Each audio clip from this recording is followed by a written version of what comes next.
This is pretty disturbing. I think most people recall the story of Sandra Bland. This was now, I guess, 4 years ago that Sandra Bland had been pulled over in Texas. She was, I believe, en route to classes. She was 28 years old. She was from Chicago. Oh, no, excuse me. She had a new job, and she was, I think, just starting the job or just headed there. 28 years old, from Chicago, in southeast Texas. This is in 2015. She was taken into custody for a traffic stop. 3 days later, she was hanging in a jail cell in what was officially ruled a suicide. This obviously was a flashpoint, one of them, for Black Lives Matter. The trooper, my understanding, ended up being charged just with lying, but there was no charges. He made a false statement to a grand jury. Throughout the whole thing, he said the reason why he brought her in was because he felt like he was in jeopardy, like, a mortal jeopardy, or his safety was in jeopardy. This guy was charged, but he was not convicted. The state trooper, I think he was, or the cop. And he was then, I believe, ultimately banned from being a cop, but that was about it. There is a video that has now been obtained by a local television station. I believe it was a local television station that did some type of Freedom of Information Act. It was the TV station is WFAA. And, or maybe they just did this through investigating. I'm not exactly sure how they got the video, but apparently it was the video on her phone that the police, and they released the trooper's dash cam video.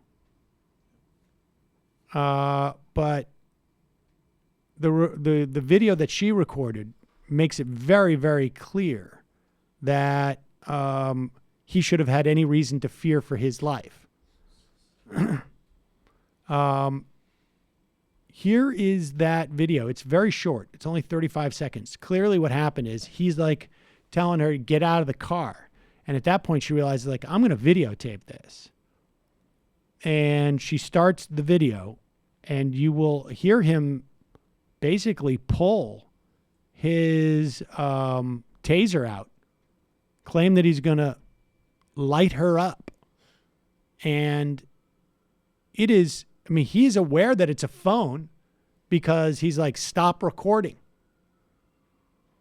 So here is this video. Get out of the car now. Why am I being apprehended? You trying to give me a ticket for the failure? Get out of the car. Why am I being apprehended? You just opened my car door. You just opened my car door. So you threatening to drag me out of my own car. Get out of the car. And then you I gonna will stun light me? you up. Get out. Wow. Now. Wow. Get out of the car. Really, for a failure to signal. You doing all of this for a Get failure over to signal. there. Right, yeah. Yeah, let's take this to court. Let's do Go it. ahead. For a failure to signal. Yep, for a failure to signal. Get off the phone. On my school. Get off the phone. I'm not on the phone. I have a right to Put your record. This phone is my down. property. This is my property. Down. Sir? Put your phone down right now.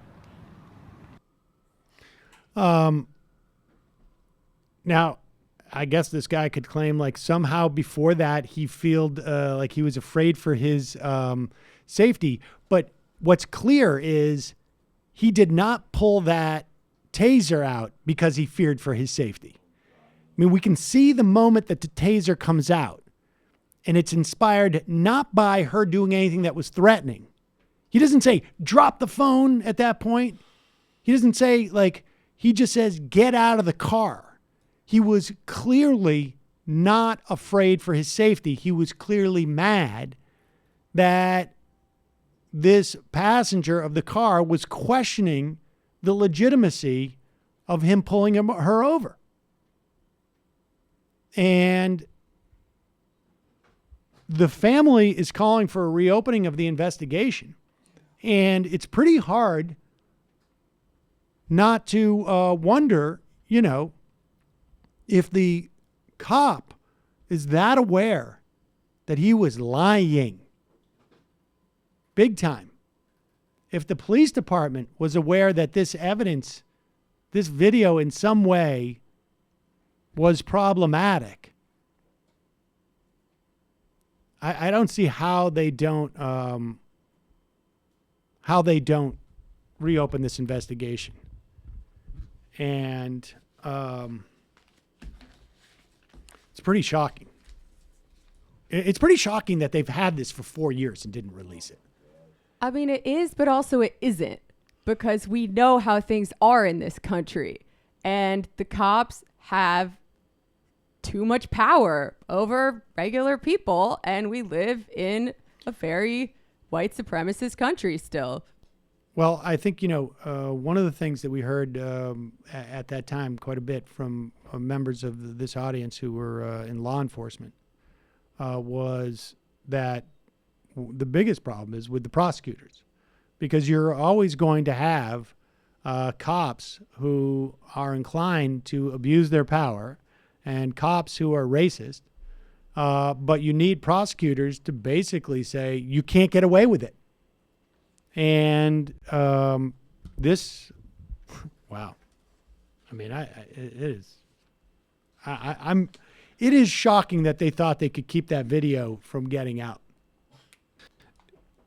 Yeah, and they should, just societally speaking, I think police department should feel lucky that there isn't more unrest because of this stuff than there is. Absolutely. You're kidding There me? should be more. Right. There will be more. Speaking of